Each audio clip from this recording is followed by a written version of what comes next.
Hello? Is there anyone there? Please, if anyone is out there, I... I don't want to be alone. Sorrow seems to follow you like an unseen shadow, Dr. Wolf. Huh? Oh, Princess Luna. I hadn't expected to see you around. Actually, I'm not really sure where I am right now. What you see around you is but a reflection of your own turmoil. Oh, I see. I must be having another dream. I admit I hadn't ever expected to see you dropping in. I wasn't even sure you could visit the dreams of non-ponies. The unconscious realm is common to all sentient beings. I was drawn here by your troubled feelings, though perhaps you would be at ease in a more familiar setting. Oh, I must say, I only wish I had that kind of instant control over my dreams. Mere images can be changed, but the feelings behind them must be addressed. How very true. I am sensing that this office is a place of repose and contentment for you. Yes, I always feel I am at my best when I'm here, helping others.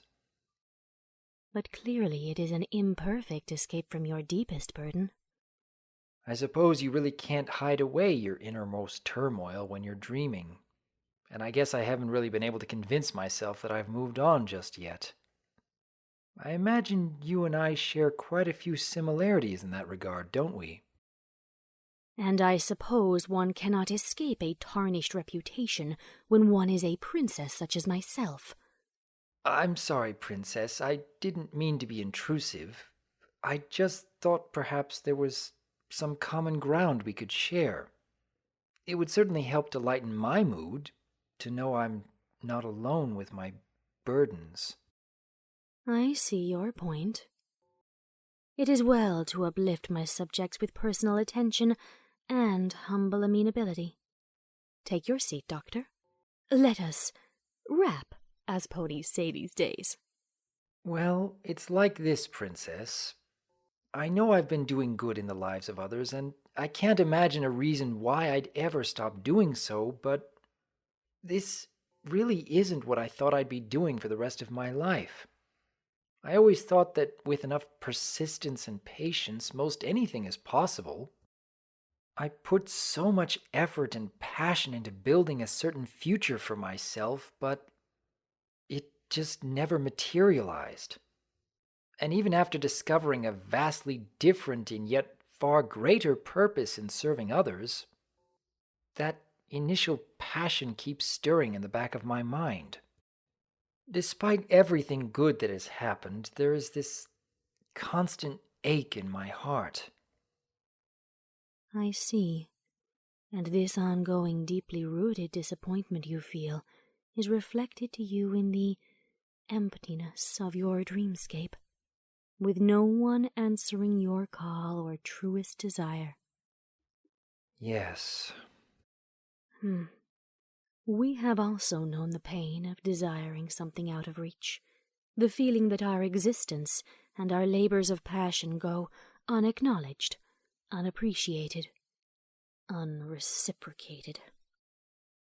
You're referring, of course, to how ponies would never appreciate your lovely night the way they appreciated Celestia's day? Exactly. Ponies were always awake and aware to praise my sister for all she did each day. I desired that. I would put in all the same efforts as she, but I would never be rewarded with that same praise. The jealousy I felt festered for years. Eventually, it got the better of me, and the result was Nightmare Moon. My greatest and most shameful mistake. For the sake of all Equestria, I have had to learn to rise above my feelings and passions. But has the problem been solved completely? Even now, though I have changed, it remains the case that Tia receives the lion's share of open adoration from our little ponies. Alas, to deny that those old jealous feelings still dwell under the surface would be a lie. You mean your desire for appreciation? But aren't there many ponies out there who have shown appreciation for what you are doing now, Princess? I know that you've been visiting more than a few citizens here in Ponyville who have found a greater sense of self-worth because of your influence. Yes, it is true.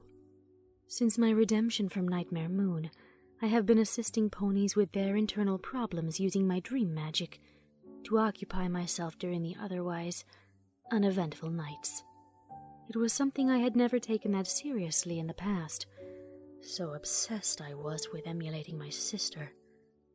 As a result, my relationship with my subjects has already changed a great deal.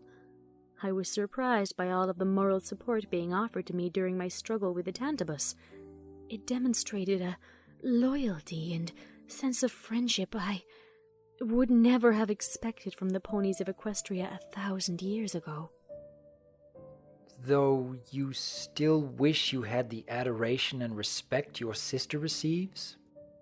I do not wish to sound ungrateful, for I am grateful for being appreciated for what I do now. However, the esteem and devotion enjoyed by my sister is of a different nature. I spent so long coveting that, but her place was never going to be mine. I have my own role to play, helping ponies in their dreamscape. While it may not be what I was expecting, or what I thought I wanted, perhaps the solution is to seek fulfillment in the form of service that is my lot, and to simply make peace with the fact that my true role, and the dream I had for myself, will never be the same. For my own part, I just keep saying in my mind that as long as I'm helping those around me, lifting their spirits and guiding them towards a greater purpose, then I too can find joy. And yet, here I am. My mind still visits this bitter dream of being alone, not having anyone around to help, and being left with nothing to distract myself from my own struggles. Self-pity and even self-punishment over our disappointments can feel strangely satisfying. They can even deceive us into thinking that they are somehow beneficial over the long run. But this is foolishness. They are wasteful distractions of one's ego and can be destructive to both oneself and their loved ones.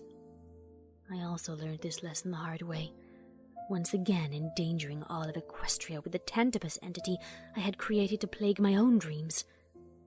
I'd thought that the constant reminder of the consequences of my past selfishness was the way to prevent myself from making the same mistake again. But in the end, focusing on the negative, even in the name of good intentions, proved only to be harmful. Indeed. Thankfully, Princess Twilight and her friends helped me to learn the truer lesson of self-forgiveness. They helped me realize that as long as I was driven by a desire to serve and protect others, and not by jealousy, vanity, or guilt, that I can know in my heart that I am not evil, and can trust myself to do the right thing without endless self-deprecation. I see. In your case, Doctor, you may only be a danger to yourself rather than all of Equestria. But even so, what you need to realize is that your own desires and needs are not the only ones at stake. It is not all about you. While your position may not be what you would have chosen for yourself, there are others who rely on it, and on you.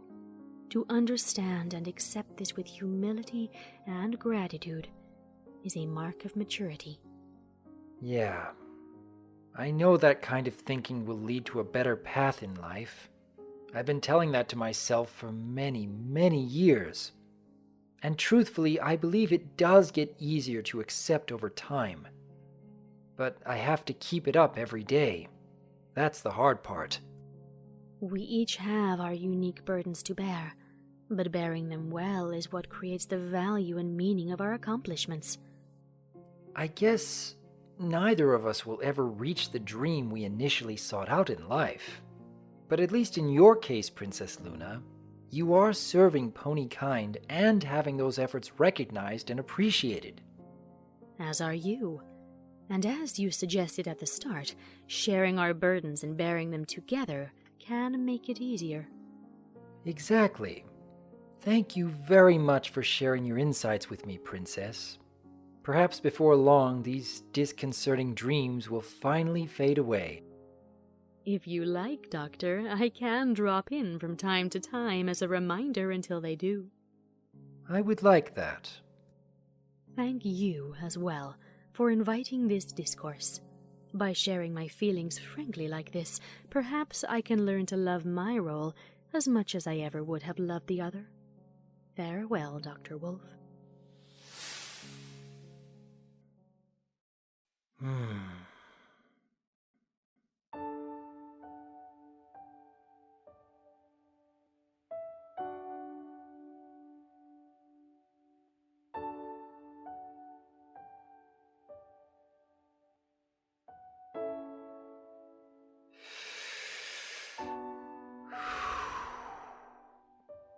It's good to be helping.